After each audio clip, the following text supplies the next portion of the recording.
We do structure out of this in a one-man, one-gap principle so that our guys really understand, including our nose guards. So that way, if we ever need to go back in a game plan, it's not foreign. And what we found out is most people that start off 3 down, when you want to maybe major in 4 down, coaches don't do it because that's not what you do, and you're not versatile enough and had enough bank reps into doing it. So you don't want to put your kids in a bad situation. We try to teach it on the front end. The wheel backer, the jet, the J that you see out there in the apex, that is our middle safety when we're 3 high. And so we will put that guy as a star backer per se, and then we'll keep the Sam and Mike in the box if we want to play a form of quarters coverage. All right. So there is, we talk about multiple fronts of being 3 down or of the 3 high. This is the first thing that we teach coming out, and then we get to 3 high. So I thought it was important that we not only showed you that, but we talked about why we do it that way. Here's some stuff. Just playing 4 down. We wanted to play some man free here, and we were able to do it. Those of you who saw the last one, that 5 technique was a 4-eye. He was a 5 technique when he needed to be in the odd stuff. But these guys, E's and T's. Number eight is our wheel backer.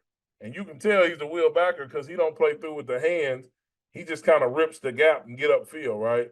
So we teach those things like that, man. We kind of let those guys be good athletes, but the guys that are bigger than him, they play with their hands a little bit better at wheel backer. So we definitely wanted to show you that. Somebody asked me about down blocks earlier and how long do we put our hands on? Man, sometimes it's just that. Sometimes we don't get hands on at all. We just get our eyes up and we're able to just go play ball. And we tell our 5 techniques on a down block, get your eyes inside out, and you're responsible for the outside threat. Shoulders away, chances are you ain't gonna make that play. Just stay there for the outside fit. You see 52, you'll hear me talk about 2-to-1 quite a bit. 52 he uses the 2-to-1. Middle safety, even in single high. That's our middle safety when we're 3 high though. And so those things overlap. They overlap. Middle of the field safety and man free, middle safety and 3 high when we want to play 3 deep. When we're playing some form of zone coverage, split safety coverage, you're the guy in the middle. That's an overlap guy to either side. So we teach those things quite similar for these purposes. So we're able to be flexible and multiple in what we're trying to get done. We also get in these 4-down looks because when we want to blitz people, we do it from 4 down and 3 down. So us just playing a simple 6-man pressure right here, where it's 2 off the edge, and he has the outside threat. Moving the front a little bit. Moving the front, and that's why we're playing. That's why we start off in 4 down because we don't want to limit ourselves. See how 22 is going to fold inside? Fold inside. Okay, 40's got the quarterback. So we're able to play that game with those 2 off the edge. Sometimes 40 will bend and chase, and 22 will be the outside guy. Well, week to week, we wanted to make sure that our bigger guy played against the bigger player. So this quarterback was a really big kid. We wanted our bigger guy to tackle the big kid if he kept it. We wanted our smaller guy to be able to maybe hit a hip and tackle the smaller guy. And so those are matchups that we really think about. Those are matchups that we pay a lot of attention to. And this is 4th and 2, man. 4th and 2, we knew who was going to keep the ball. Again, playing some 6-man pressure stuff, which is why we start with 4 down, man. Just trying to line up in fronts. If you just go 3 down from the beginning, sometimes you have a tendency not to get to 4 down. Sometimes your kids don't understand the run fits without having the middle safety. If you understand things without having the middle safety, then when you do get the middle safety, it makes it a lot easier. So I just wanted to show you those fits think this is the last clip. You know, our defensive coordinator, when things got tight and people got big on fourth down, then our answer was to get in and blitz you because we felt like that was a change of pace, not because we wanted to blitz. We felt like that was a change of pace for them. They had spent half the week worrying about three high and not putting very much time on the on the four down emphasis. And so we wanted to make sure that we were able to change the pace on them when they thought they were going to add the quarterback to the fit. We made it a four down fit. Talked about the tight front. If you were in the last one, you know about the tight front. It's just 2 4 eyes and a zero nose. Playing that zero nose every which way we can play him.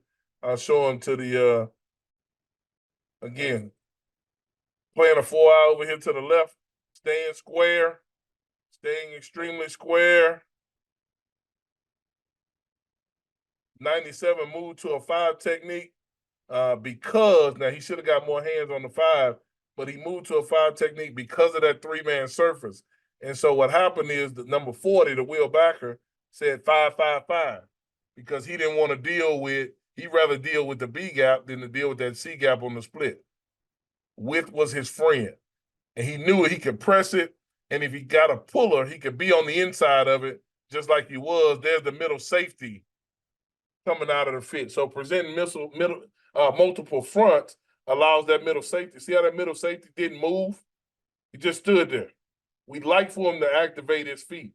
But there's the spill, there's the inside out. Safety Sam Starbacker viced. There's the middle safety, fumble.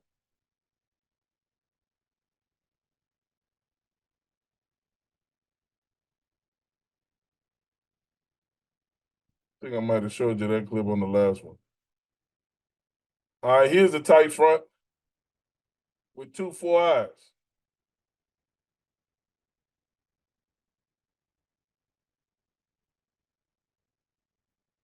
So now they run the version of G option, right? They're just pulling the guy out, getting the pitch going. Got a really wide arc there. We just widen with the arc. Now, I wanted him to stay outside a little bit more. Don't come back into it. But if he does, the backer just makes him right. Then he's able to come back and make the play. 79 just signed with Michigan for a couple of $100,000. And so, you know, it's just one of those deals, man, where got good athletes out here on this football field. But even so, those guys turn people free. Ferris State, really good football team, man. I've been doing it for a long time over there. But just presenting different looks can make them turn people free. And really, that's what you want. You want them to turn people free so your athletes can run. And that's why you present multiple fronts.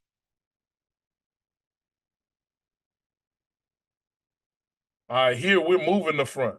We're moving the front. We got a square 4 eye. All he is now is a 5 technique. So when we move the front, you still get down block. We teach you to stay extremely square. And that's so you can defend the option. Defend the option. Defend the option. Defend the option.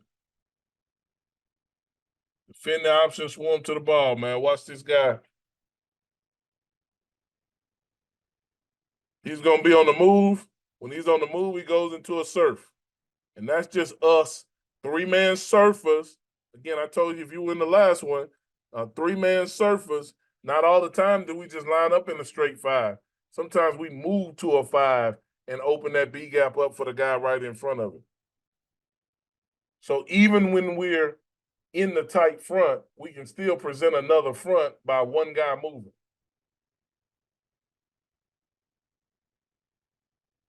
It's actually the nose and the 4 eye. Guys made an eagle call.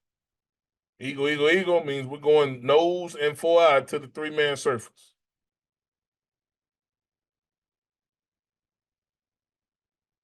Stayed alive. 4 eye on the front side, stayed alive, split it.